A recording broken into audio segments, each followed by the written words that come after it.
Аябай чоң ыраазычылык билдирем. Менин кайгымды тең бөлүшкөнгө.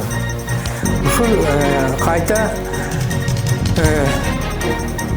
ушул табылган акчаны кайта мен кайрымдуулук кылып ушул нарсеге берейин деген ниет менен келдим.